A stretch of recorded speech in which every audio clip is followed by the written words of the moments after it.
Hello! How are you? Good. Good. Today's a quick one. Super fast, super short, and it's about Voldemort. So, I am personally deeply disheartened by the education system.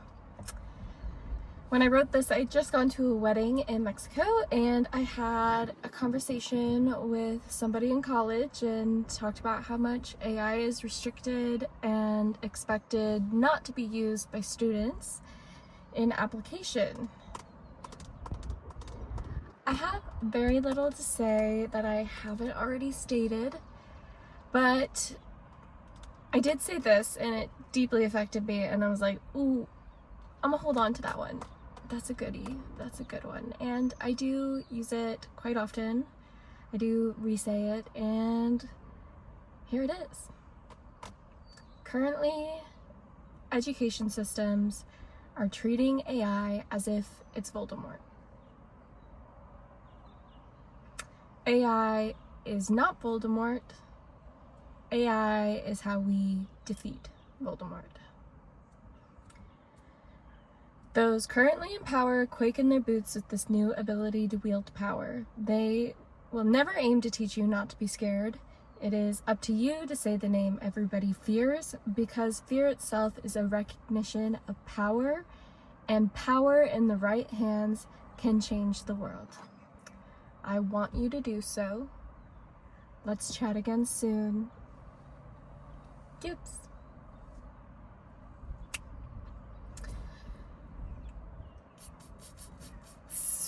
That's it. I mean, you can find whatever metaphor you want. I think Star Wars also has amazing similarities where we could all be Jedis now. And if your lightsaber is green or red, that's up to the person. But red or green, you still get a lightsaber because we have this powerful tool that you have access to. And so I feel like that's AI, you know? A person who makes it bad is because they're a bad person. And if you're a good person, it amplifies your goodness just as much as anything else. If you have a job, it can amplify whatever skill you have in that job. So it's an amplification model. And if you're afraid to use it, you won't get amplified, and you will be at a lower scale than everyone else that is using it, which means somebody maybe not in your profession can do your job better or equal as good as you because they're amplified and you're not amplifying yourself.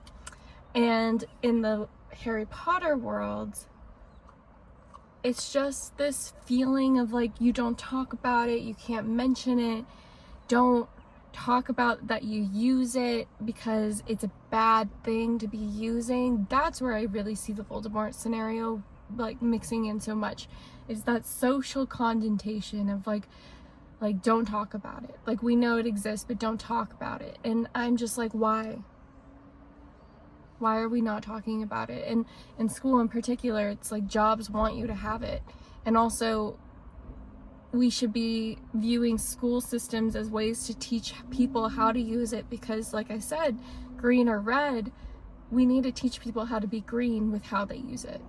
And if we just treat it like, oh no, like you shouldn't touch it until you're graduated, and when you're graduated, that's when you can like grow up and like get the keys to that car. It's like, no. They're going to be using it on a personal scale. Like, AI is going to be at homes. AI nannies are a possible future, and for good reason, because if I'm somebody, one, who maybe has nice things and can't find somebody that I trust, that you can't really trust people, there's some things that happen in the nanny world that make it hard to have a consistent person for your child. And then on the other side, for the benefit of like why you would want an AI nanny, is say that your grandmother has all of these traits, and then you have somebody who's able to code all of those traits into the AI nanny. Now you have peace of mind that not only do you have a trustworthy thing that's not going to steal from you or particularly on purpose with bad intentions hurt your child, you also now know that the person that this AI is treating your child in this coded way that is similar to how you were raised, which makes you feel good. But then you also have to think of the model of money. So a mom of 3 kids who is working 2 full-time jobs, gets alimony from her husband, but just doesn't have the bandwidth to take care of her children the way that she wants to. And because she's working so hard, she can afford the AI nanny, but she cannot afford a human nanny. And because of that, her children can receive more attention and care possibly in the future than if it was a human who could not receive consistent payments, who was an on and off employee because of financial situations that the life status currently puts them in. That's likely going to happen.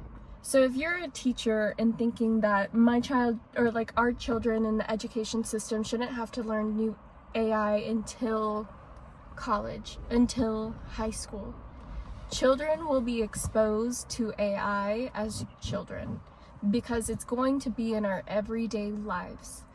I think education should be teaching us how to use it, and not just as a tutor, because I've had that conversation with a congressman, and the only topic of which he mentioned AI and education in the same way was tutoring, which means they want to use AI to better you for the skills and mindset that they want you to have. But I'm like, how are we using AI to expand and amplify your thoughts and asking better questions? The school still seems to think that they should be the one asking all the questions.